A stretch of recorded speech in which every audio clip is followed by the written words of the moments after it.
Olá, na aula de hoje eu vou falar sobre radiações ionizantes, seu benefício, seus malefícios. Eu falei, a gente tem aqui as ondas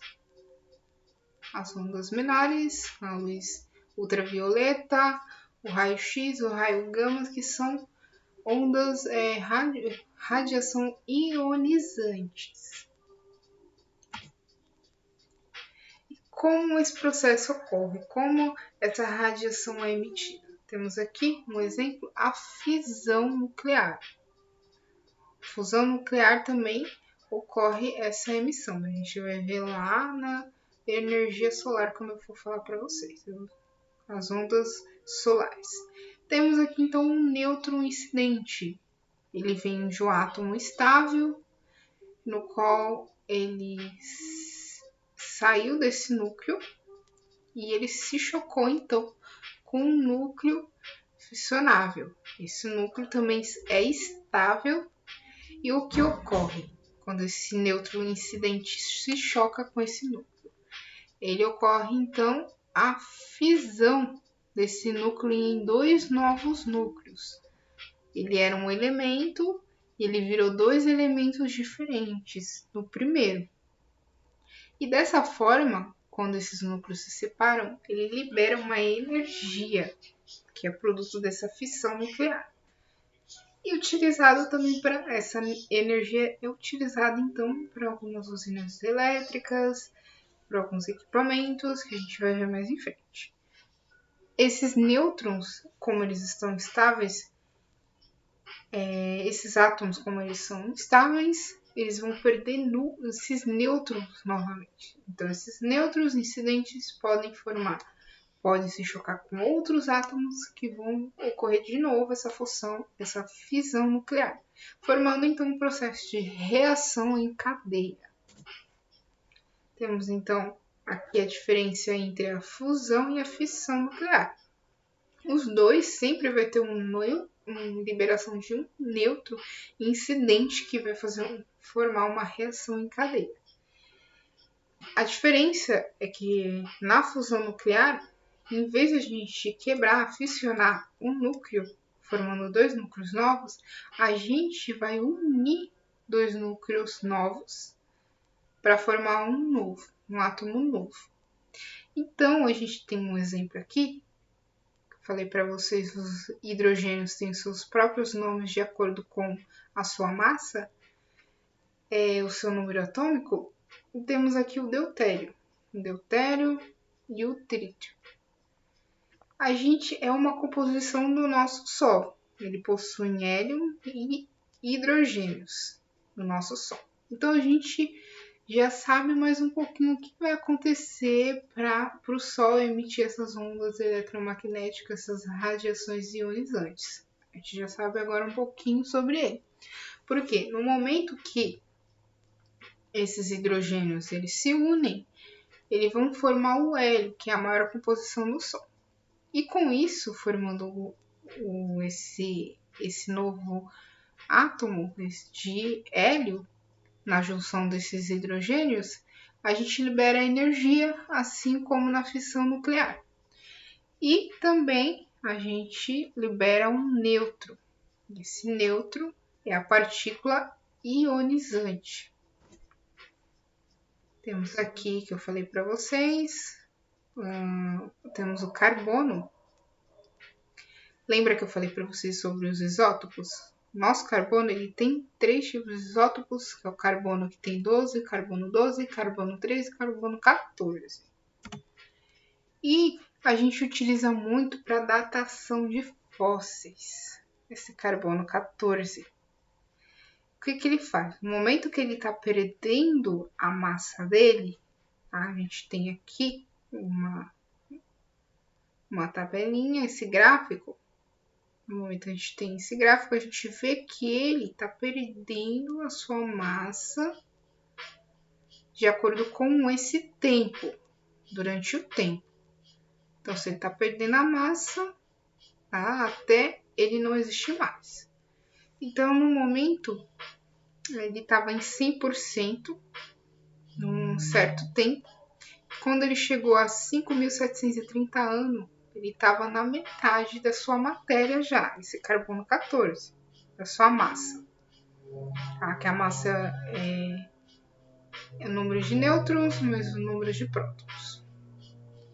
E como ele perde nêutrons, por causa que ele é um elemento radioativo, ele é ionizante. Então, no momento que ele perde esses nêutrons, a gente pode ver que ele estava 100% depois de 5.730 anos, ele estava com 50% da sua massa. Depois de 11.460 anos, ele já tinha 25% da sua massa. E em 17.190 anos, ele tinha apenas 12,5% da sua massa, esse carbono. Lembramos que os seres vivos possuem carbono na sua matéria, no seu corpo. Tá? Então, esse carbono, por exemplo, 14, que estava presente nesses seres, que estavam há 17.190 anos atrás, a gente consegue datar o tempo dele conforme o seu número, conforme a sua massa. Beleza? Então, no momento que a gente tem o Sol, ele sempre está emitindo radiação solar, como, por exemplo, a ultravioleta. Temos aqui um nêutron incidente da liberação lá da fissão nuclear do Sol. No momento que ele libera esse nêutron se choca com o nitrogênio 14, que vai liberar um próton. No momento que esse nitrogênio 14 ele perde esse próton, lembra que o número atômico, todo número atômico tem, cada átomo, cada elemento tem o seu mesmo número atômico. E no momento que ele perde esse próton, esse número atômico não é o mesmo. Então ele não é mais o nitrogênio. Agora ele é o carbono. Então o carbono 14 captura esse nitrogênio e ele forma então o carbono 14. Tá? Esse nitrogênio perdeu o próton e capturou o nitrogênio da radiação solar. E a gente temos agora o carbono 14. O total de massa é 14, porque ele perdeu o próton e nenhum nêutron. Temos então esse carbono 14. A planta absorve dióxido de carbono e incorpora o carbono 14 através da fotossíntese. A fotossíntese, vocês vão ver mais em frente, que os vegetais, os fotossintetizantes, eles absorvem carbono, água e radiação do sol para formar o açúcar, aquele açúcar que todos os seres vivos precisam para a produção de energia. Então, no momento que ele tem esse carbono no seu corpo, assim como todos os seres nessa cadeia alimentar, ele possui esse carbono, que foi incorporado pela planta, esse carbono 14, por exemplo. O mais comum é o 12, carbono 12, mas aqui temos o carbono 14. E no momento que ocorre o decaimento, esse animal e essa planta, eles morrem, esse carbono ele vai perdendo, vai ocorrendo então o decaimento desse carbono 14. O decaimento desse carbono 14 faz com que ele perca essa massa, tá? Porque aquele processo se encadeia, no momento que ele ocorre a incidência, ele vai perder essa massa com o tempo. Então, a gente consegue datar. Se, por exemplo, esse carbono que estava presente, ele tem apenas 2,50 gramas, ele tem um certo tempo, até ele ter essa meia-vida aqui. A meia-vida do carbono é 5.730 anos. Se ele tem esse número de 1,25 gramas, é porque ele já está na Terra há 5.730 anos. Esse ser vivo, se esse carbono tem essa massa. Conseguiram entender como a gente consegue datar os fósseis através do carbono 14? através da massa desse carbono, tá? Ele tá meia vida, ele tem a massa em meia vida dessa massa, quer dizer que ele está 5.730 anos na Terra, tá? Temos os radioisótopos, não só o carbono 14, mas a gente tem outros radioisótopos que a gente utiliza para datação dos fósseis. Vamos falar agora na utilização das usinas nucleares. A gente tem, então, um que é mais utilizado é o urânio. A gente utiliza o urânio para produzir energia nas usinas nucleares. A gente tem aqui um reator, no qual vai ocorrer as fissões nucleares do urânio. O processo que gera calor, vapor e, consequentemente, energia elétrica. No momento que ocorre essa fissão, ele vai liberar energia. E energia mais calor. Esse calor vai aquecer, tá? Essa energia liberada aqui vai aquecer, esse calor vai aquecer essa água que estava no estado líquido, ela vai então para o estado gasoso. Então, esse vapor de água é encaminhado para as turbinas que vão se movimentar, que vão liberar então essa movimentação, essa energia mecânica vai se transformar então no gerador em energia elétrica que vai para o transformador. Esse vapor de água aqui movimentou a turbina, ela vai passar aqui pelo condensador, que vai esfriar essa água e vai voltar para o estado líquido, que vai ser reutilizado lá no gerador de vapor. Dessa forma que são utilizadas as fissões nucleares para a produção de energia elétrica. Além do urânio, a gente pode usar também plutônio, césio, estrócio, iodo, criptônio, que são também elementos radioativos, radiação ionizante. O reator nuclear, a gente tem aqui no Brasil o reator de energia nuclear em Angra dos Reis, no Rio de Janeiro. Tem o Angra 1, que gera 640 megawatts. Ele começou em 1972, a operação iniciou mesmo no 1º de janeiro de 1985. Temos Angra 2 também lá no reator nuclear, com a capacidade de geração de 1.350 megawatts. Hoje a usina ocupa uma área de 37.009 metros, 37,9 mil metros quadrados, e gera energia suficiente para abastecer 9,9 milhões de habitantes. Então ele tem um grande potencial para produção de energia, muito mais que uma termoelétrica à base de carvão, que uma usina hidrelétrica, que temos muitos aqui no país. Porém, eles produzem resíduos e materiais radioativos, que é o lixo nuclear. Os de nível médio e baixo são guardados em grande depósito, podem ser provisórios ou permanentes, como esses latões. E temos o lixo nuclear que possui uma alta radioatividade. Eles são empilhados e armazenados numa piscina de resfriamento, cercado então por materiais como aço, chumbo e concreto. Tá? Vocês vão entender por quê, para poder isolar esse processo de radiação. Ele também pode ocorrer, esse lixo nuclear mal armazenado ou falha no sistema de segurança das usinas nucleares, pode acarretar em acidentes, como explosões e emissões dessa radiação.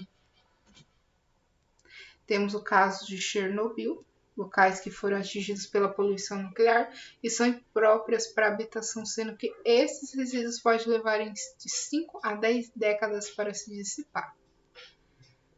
Assista o vídeo que eu vou deixar para vocês nas atividades, vocês podem saber um pouco sobre a Chernobyl, a história sobre Chernobyl. Vamos falar das bombas nucleares. A gente tem as bombas nucleares que são utilizadas através de fissão ou fusão nuclear. Temos as de urânio e a plutônio, que são utilizadas através da fissão nuclear, que é a quebra de um elemento químico, por exemplo, o urânio. Aqui utiliza o urânio, a bomba de urânio e a bomba de plutônio, que eles utilizam então para quebra para formar dois novos átomos diferentes do original para produzir essa energia aqui, esse calor que é liberado, que vai ocorrer então uma explosão, como eu falei, na usina nuclear. Se não tiver a segurança adequada, ocorre então explosões, acidentes como explosões. Aqui, para a formação de bombas nucleares, que foi utilizado na Segunda Guerra, ele teve esse processo que foi proposital para isso. E temos também a bomba de hidrogênio, que é uma reação em cadeia. Temos então, utiliza então o processo de essa bomba de hidrogênio, que é a união de dois hidrogênios diferentes, o deutério e o trítio, para a formação de hélio, que ocorre então uma explosão parecida que ocorre lá no nosso Sol. E as diferenças, que a bomba de urânio utiliza dois blocos de urânios aquecidos que projetam de um para o outro. Tá? Essas explosões ocorrem de um projeto para o outro. Temos o plutônio, que é os círculos explosivos que se prendem e se chocam no núcleo do plutônio. E a bomba de hidrogênio, uma reação em cadeia, que é uma explosão em cadeia que provoca uma nova explosão ainda maior. Temos aqui as bombas nucleares, vocês podem ver o que ocorreu mais famoso em Nagasaki e Hiroshima na Segunda Guerra Mundial. Veja no vídeo que eu vou deixar também na atividade para vocês. E tem alguns estudos que estão sendo feitos sobre essas bombas que são maiores que a de Hiroshima e Nagasaki. Que tem como falam, uma megaton, uma expansão de explosão muito maior que de Hiroshima e Nagasaki. Imagine após esse acidente, como pode ficar o local com essa radiação. Então, esses estudos, a gente pode ver que um que foi feito em Licorne, que chamamos de Licorne, que tem um megaton, feito na França em 1970. Temos um Castle Bravo, de 15 megaton, feito nos Estados Unidos em 1951. E temos estudos de 50 megatons.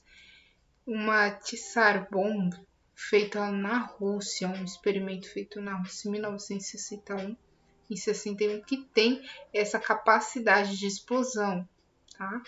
Que ela tem essa capacidade, não que ocorreu, porque senão não estaremos aqui. Por isso que é necessário que os países estejam em paz, para que não ocorra nenhuma nova guerra mundial, para que assim não seja utilizado essas bombas que estão em estudos, que não ocorreu essa explosão, mas esses estudos são feitos que ele tem uma capacidade de geração de destruição muito maior que a de Hiroshima e Nagasaki, vocês vão ver no vídeo anterior, tá?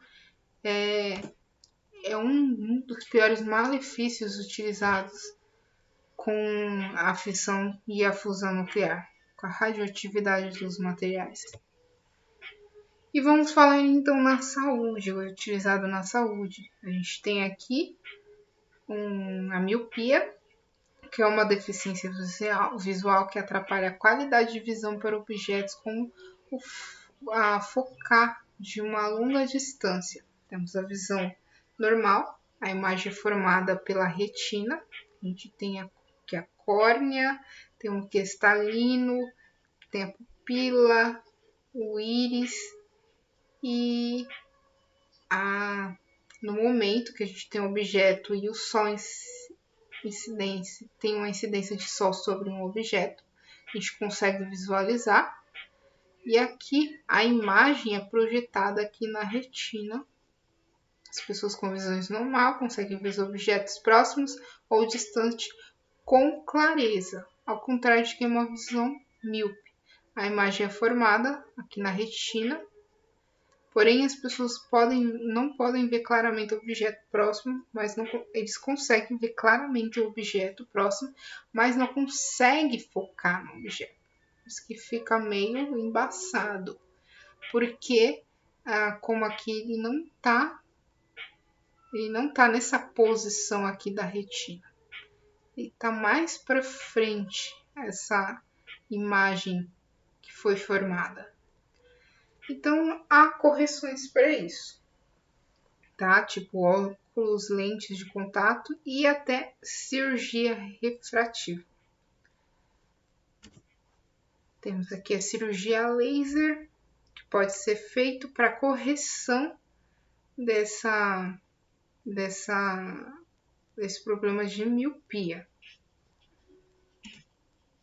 Além disso, a gente tem a cirurgia vascular a laser, qual esses vasos que estão comprimidos, você pode ocorrer então a correção desses vasos sanguíneos para que ocorra então a circulação normalmente do sangue nesses vasos. Temos também a ultrassonografia, que é um método de diagnóstico de visualização de órgãos internos do corpo por meio de ultrassons. Tá? Além do som, consegue captar a imagem da mãe, as vibrações da mesma natureza, o som de uma frequência elevada a mais de kilowatts e várias centenas de megahertz, 20 Hz, e várias centenas de megahertz para que o ouvido humano possa ouvir. Então, temos aqui a imagem que é projetada através dessas ultrassonografias. E também temos uns equipamentos aqui. A gente temos o raio-x. A gente consegue visualizar as estruturas internas através dessa radiação emitida pelo raio-x desses equipamentos. A gente também consegue utilizar para o tratamento do corona que está tendo agora, essa pandemia. A gente consegue através da tomografia. Com o Covid-19, afeta pulmões, a gente consegue visualizar como é afetado os pulmões. A gente tem aqui um pulmão recuperado e pulmão doente, através da inflamação que o vírus está provocando ali nos brônquios, no pulmão. Então, a gente consegue visualizar através do equipamento radioativo que é a tomografia. Também o tratamento de câncer, no qual esses elementos radioativos, através do laser, ele consegue danificar aquelas células tumorais, que há uma morte e ocorre então a morte celular. Por isso que a pessoa fica tão fragilizada, por causa da radiação que está matando, danificando aquelas células tumorais para que elas não se espalhem, não se multipliquem aquelas células até passar aquele material danificado para as próximas células, como ocorre no câncer. Então, tem o auxílio de tratamento de câncer na radiografia, que é chamada, para tratamento de câncer. Essas foram ajudas que a tecnologia através da radiação pode nos ajudar, tá? Que vai desde visualizar os nossos órgãos internos até cirurgias ópticas de varizes, até o tratamento de cânceres, ocorrendo danos no material genético de células cancerígenas. Esses são benefícios da radiação. Em contrapartida, no mesmo momento que ela pode danificar essas células tumorais, ela pode danificar nossas células, que a gente vai ver mais em frente. Temos o césio, que é um elemento radioativo, e temos o caso Césio 137 em Goiânia, que vocês podem ver também nesse vídeo, que vai estar disponível também na atividade.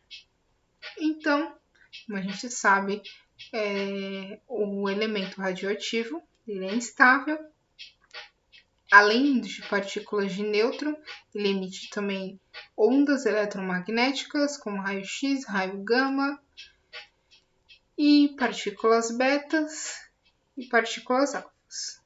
Tá? A gente tem aqui a classificação de poder de penetração. Por exemplo, a gente tem a partícula F, que esse elemento radioativo libera, essa partícula F, só que ela é formada por prótons e nêutrons, 2 prótons e 2 nêutrons, mas ela tem uma penetração pequena, porque ela não penetra o papel, tá? Ao contrário de um elétron, que é uma partícula beta, que ela, sendo perdida por esse elemento ionizante, ela penetra o papel, que ela pode até se chocar em nós seres vivos.